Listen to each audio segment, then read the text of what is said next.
You know how you have those employees once in a while who just make life really difficult on everybody else? And they're like a star player. They're doing awesome stuff. They're making a huge difference.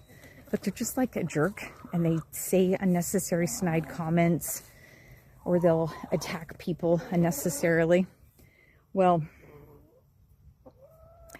we have chickens here at Stargazer Ranch that are new to the flock, and these came from friends of ours who were moving, and they needed to let go of some chickens. So we brought the chickens over, and our existing chickens have totally been bullying the new chickens and making life very, very difficult for them. So today, my daughter comes outside and finds that one of the chickens is dead. It's been like pecked.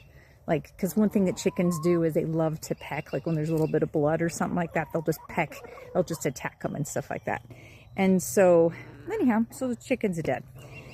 So we took the other 4 that were these new chickens, and we've moved them off to the end of the chicken run. I'll show you what I'm talking about. So you've got this little area here. It's kind of fenced in, separate. So this whole area is separate. And then all the rest of this is the chicken run to go to the coop. Okay.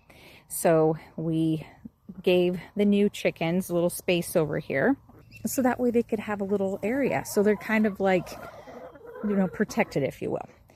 And so I want to talk to you about how this is like in leadership. Like sometimes you have these new people that come and join the team, and the ones that have been around for a long time are like really skeptical. They're being really difficult. Sometimes they're like, I don't know if I want to train this new person because maybe they're going to take my job, you know, all those kinds of things that happen. All right. And so I think the lesson here in all of this is that, well, yes, we had a chicken that died, right? So I don't want you to have an employee that falls apart and is not going to be able to do their job, right? And then maybe they quit and whatnot. So to avoid that, here's one of the things that I want you to do, is that I want you to set really good expectations with your current employees before you have new people come on board.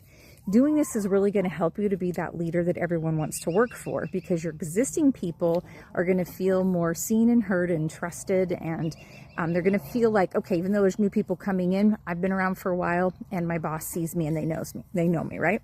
Then secondly, with the new people that are coming in, also have a conversation with them about, hey, we're so glad to have you. Here's some things about the culture in our company.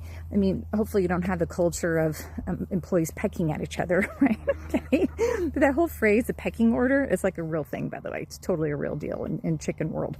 So hopefully it's not part of your culture, but you could certainly help the new people to understand, like, what is a culture? What are some of those unwritten rules that the new people need to know?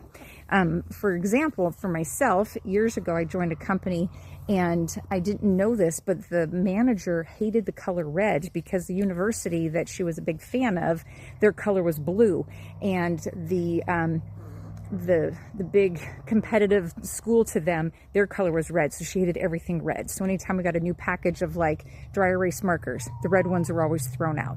Nobody wore red or anything. And I found out because one day early on, I went to the office and I was wearing a red blouse that had some like white flowers on it or something like that. And people were like, what are you doing wearing red? I'm like, I don't know. I usually look good in red.